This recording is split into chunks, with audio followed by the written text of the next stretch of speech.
네, 우리 참고인으로 마약 전문병원 인천 참사랑병원 원장님 앞으로 나와주시고요. 예, 감사합니다. 원장님 굉장히 우리나라 마약 치료 전문가로서 유명하신 분인데 시간 내주셔서 또 국회까지 와주셔서 정말 감사합니다. 제가 오늘 우리 국민의 생명과 관련된 안전 문제, 건강 문제 짚고 있는데요. 오전에 총포류 단속 관계했고 지금 이제 마약. 제가 마약 PT로 간단히 한번 좀 보면서 우리 세관에서 관세청님 잘 보시고요. 네. 마약 적발한금은 2023년에 비해서 2025년 8월 현재인데도 중량 면에서는 70만 g에서 280만 그러니까 4배 늘어났고 그다음에 마약 종류별로 보면은 코카인이 중량 면에서 82%인데 신종 마약이 건수로는 상당히 많고요.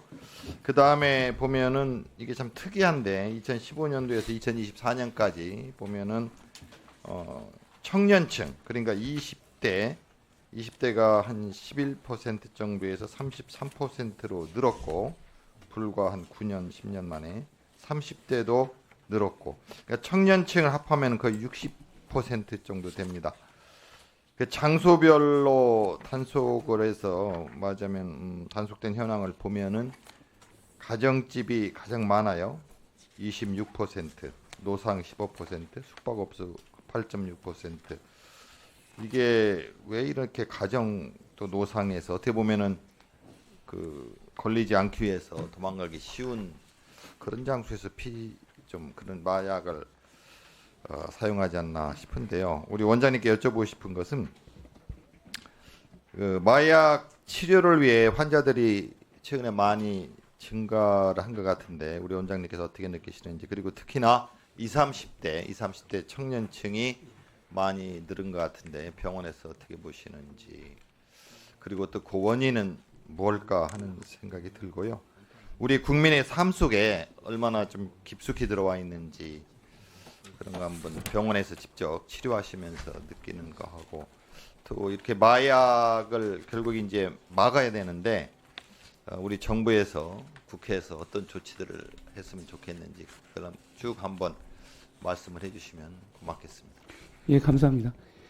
저는 인천 참사랑병원에서 마약 중독자를 전문으로 보고 있고요. 저희 병원이 아마 국내에서 가장 많은 마약 중독자를 보고 있을 겁니다. 최근에 늘어나고 있는 양상은 굉장히 우려할 정도이고요. 제가 보고 있는 환자분들의 거의 8, 90%는 20대, 30대 초반 정도까지라고 생각을 하시면 될 것 같습니다. 그리고 요새는 중고등학생들이 너무 많이 마약을 하고 있고요. 제가 좀 놀란 거는 옛날에는 돈이 좀 있어야지 마약을 했는데 지금은 최근에 제 환자 중학교 3학년 학생이 10만 원으로 엑스터시 50알을 구입을 하고 그 다음에 또 10만 원으로 LSD 구입하다 이제 적발된 사례가 있었는데요. 그러니까 세뱃돈만 모아도 충분히 이제 마약을 살 수 있는 정도가 돼서 굉장히 이게 좀 우려스러운 상황이 아닌가라고 생각합니다. 어쨌든 대한민국 안에서 이제 마약 중독자들의 수요가 늘다 보니까 물량이 굉장히 많이 들어왔다는 게 현실적으로 좀 느껴지고요. 약물의 정도도 굉장히 이제 신종 마약서부터 해서 요즘 젊은 친구들은 굉장히 다양한 마약들을 다 하고 오는 상황이기 때문에 임상적으로 굉장히 좀 우려스러운 상황입니다. 왜냐하면은 예전에 한 10년 전만 해도 되게 마약 중독자 하면 히로뽕 정도만 했었고 40, 50대 가장이 이렇게 국한되어 있는 건데 지금 요즘 아이들이 하는 마약은 모여서 하거든요. 그래서 굉장히 이게 바이러스에 칭할 정도로 전염력이 강하고 주변 친구들이 놀러 왔다가 같이 호기심에서 이제 하게 되면서 다양한 마약 중독자들이 이제 양산이 되고 있는 게 지금의 현실이라고 생각을 합니다. 그래서 이 시점에서 사실은 대한민국이 여러 가지 의료제도도 잘 돼 있고 행정력이 잘 돼 있기 때문에 제가 항상 강조 드리는 말씀이지만 저희가 잘 막아내면 세계에서도 유례 없이 잘 막아낼 모범 국가가 될 거라고 생각을 하는데 현장에서 제일 답답한 건 뭐냐면은 마약 관련한 정책이나 예산의 집행이 굉장히 부서별로 주먹구구식으로 이루어진다는 거죠. 윤석열 정부 때 굉장히 저는 잘한 것 중에 하나는 이게 마약과의 전쟁이라고 생각을 하는데 당시에 이제 대책을 내놔라고 하니까 각 부서에서 이제 주먹구구식으로 막 대책들이 올라왔고요.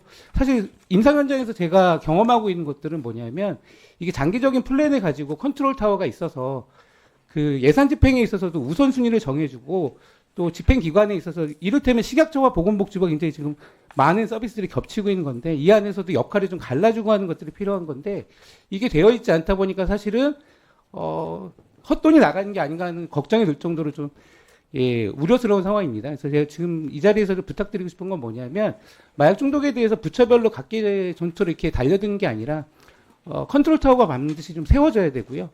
장기적인 플랜을 가지고 정책 우선순위를 가지고 예산이 배정되는 좀 시스테마틱하게 돌아가는 그런 상황들을 좀 만들어가야 되지 않을까 생각을 하고 있습니다.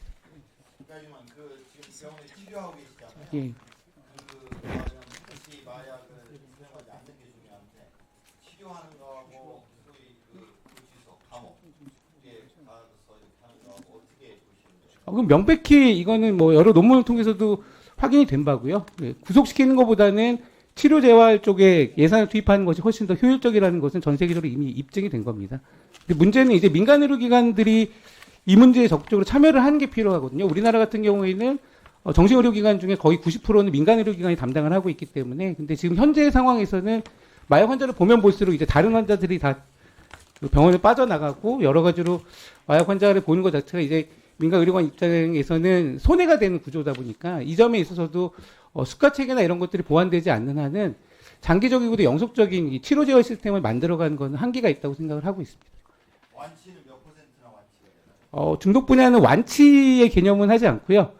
단약 유지율을 얼마를 가지고 가는가 되게 중요한 부분이라고 생각을 하고 있습니다. 근데 그거는 적극적인 치료가 이루어졌을 경우에는 외국의 사례의 경우에 봤을 때는 저희가 1년 단약률, 뭐 5년 단약률들을 많이 얘기를 하는데요. 치료가 집중적이고 적극적으로 지원이 되면 될수록 단약률은 올라가는 것으로 밝혀져 있고요. 다 신뢰할 수는 없긴 합니다만, 미국이나 일부 굉장히 집중적으로 치료하는 기관에서는 80%까지도 단약률을 갖다 보고하는 사례들이 있긴 합니다.